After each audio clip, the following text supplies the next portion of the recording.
I'm going to throw some numbers by you. I'm going to throw this your direction. From 2016 to 2019, your Dallas Cowboys ranked dead last in cash spending. Dead last. From 2021 to 2023, you ranked 30th.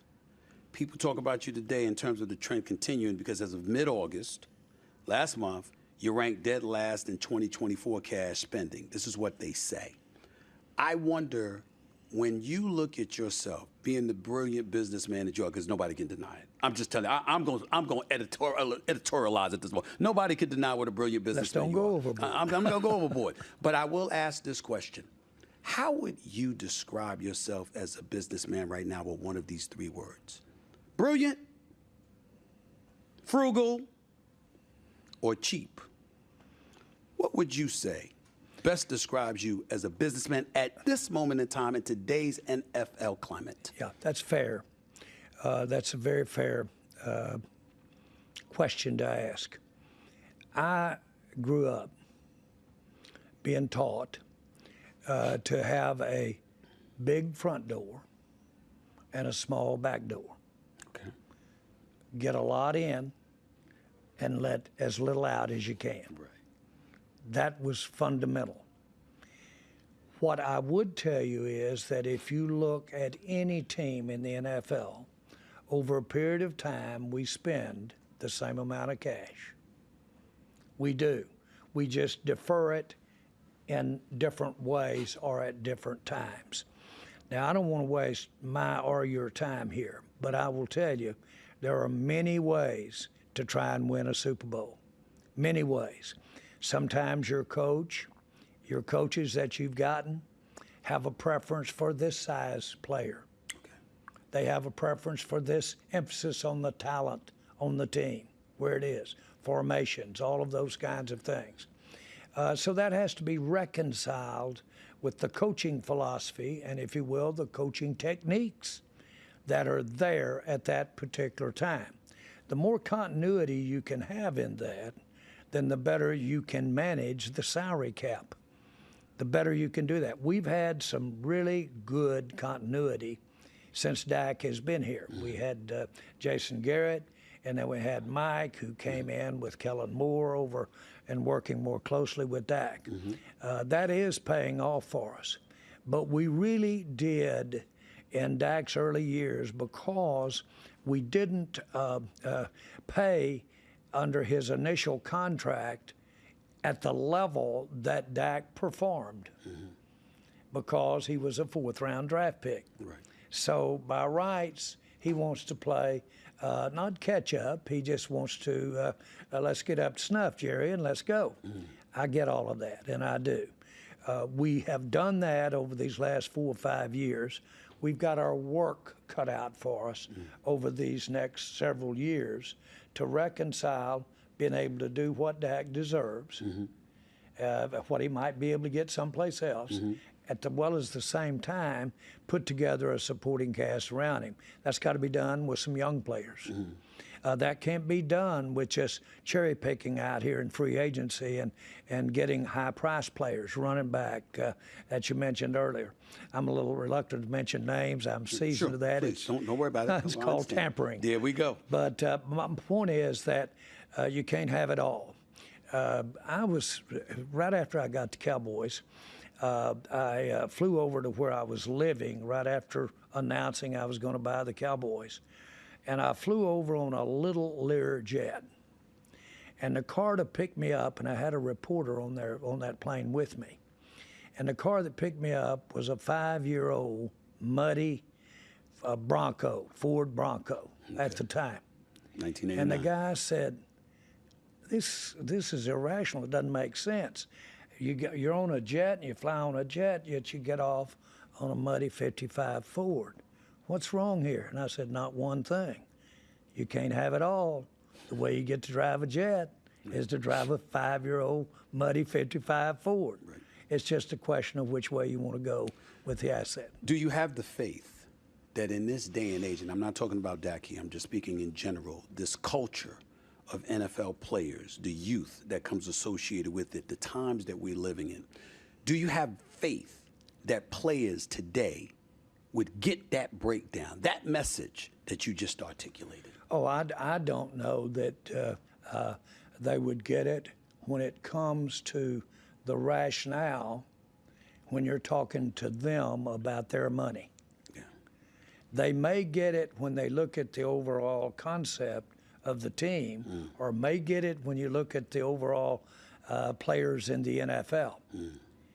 But Stephen, when it's your money, my money, your money, we have a little bit less rationale, or we have a little bit less tolerance for, let me show you a reasonable reason why this isn't going to work. There's not enough to go around to get us both where we want to go. That usually falls on some deaf ears when you're talking about mine and your negotiation. And that's not the issue, but that's one of the issues. There's always time or always a way to make it work. Let's just don't work it on my time. Let's just don't work it on my contract. I get that. I really do get it, and I'm sympathetic about that. But that's just part of what you have to work through. Is the flip side looking at them and saying, but you are playing for the Cowboys. This is the brand, the number one brand in all of sports. As much as I hate to admit it, Jerry, it's the number one brand in sports. Jerry, there I said it for public consumption. You've helped make it the number one brand in sports. Well, I want you to know that. I know. You really have. You told me that on several occasions. The Cowboys, the star on the helmet, the billion-dollar playpen that is AT&T Stadium, Jerry's World, as folks affectionately call it. Do you believe that allure is something that should come into consideration when you're talking to any player about playing for this franchise? Well, I certainly do, and I'm one of the best ambassadors you've ever seen for the Dallas Cowboys and the star. I can be because I literally sacrificed and gambled what was an idiot move to be involved with the Cowboys. I actually had some money, and I gave it all and then signed up to 2 or 3 times that to buy the Dallas Cowboys. Right. So I'm a living, breathing person that believes in the star. In addition to that, because of the way things have gone over the last 30-something years, no one can talk about how good the NFL is for you, or how good, and for that matter, the Cowboys, or how good this game is, and how it benefits you. No one has benefited any more than I have. And so that I am a good practicer of that, and I will tell you that if you will look around the corner a little bit, not all have it right this second, because it sure wasn't here immediate when I got involved with the Cowboys. Matter of fact, most things I've ever been in my life didn't have immediate killer benefits or killer returns. If you can, as a player, look around the corner a little bit, look years down the road, I think you will see some of the benefits of the Dallas Cowboys. One of the things that I guess I'm the most rewarded by, not proud of, rewarded by, is that I'm partners with many of our ex-players. I'm partners with players that played here 20 and 30 years ago. And we do things together financially. We do things together to get involved in their careers. They're my life. Just like being with anybody 20 years ago, if you had a intense relationship, if you had a great experience, those guys become your buddies. And when they come in and they're a little wounded, buddies help buddies. Or when they come in and got an opportunity, then let old Jerry get involved with you a little way. By the way, those same guys, I can't tell you the time they reached out and helped old Jerry in these last 30. They swear by you. When I have been on a knee, and believe it or not, I get on a knee. I do. We all do. Many times, I've stumbled, and I've had help from my ex-players, if you will. So that's what happens when you spend your life together. Now, that is a fact. I'm not personally going to be around forever, but that is a fact. So, do I try to share that? Do I not share it, but do I try to talk that when I'm visiting with a player about it's better to be here? There's no state income tax in Texas, I'm fully aware. as you are well aware I'm of. very And well so aware. do it out in California or any place else, and you won't take home as much. All of that has a place. Now, you got to understand something. I'm sitting here. I've given a lot of my life, and I'm going to tell you something. Nobody appreciates what a football player, the things that have gone through him. I know the times when it didn't look good. It happens to everybody. I know the times when you're hurt. I get it all.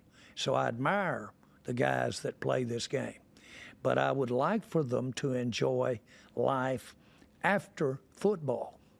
And the Cowboys enable you to do that. We've got some guys that are good on television. Doesn't just take you baseball players or basketball I mean, I players. beat them up constantly, but I get what you're saying. But I you mean, see what I mean? they're good when they're not going up against somebody other than me, because I don't let the Cowboys beat me. And well, let me say this, and I've got that, but also the opportunity is there playing for the Cowboys if you will listen and know how to use it. You got to know how to spread the cowboy peanut butter on the cracker, and it'll help you down the road. Hold that right there, because that's a perfect segue into getting into you, because I want to talk a little bit more about Jerry Jones, not just the Cowboys. You're watching the Stephen A. Smith Show right here. We'll be right back in a minute after we take care of our sponsors.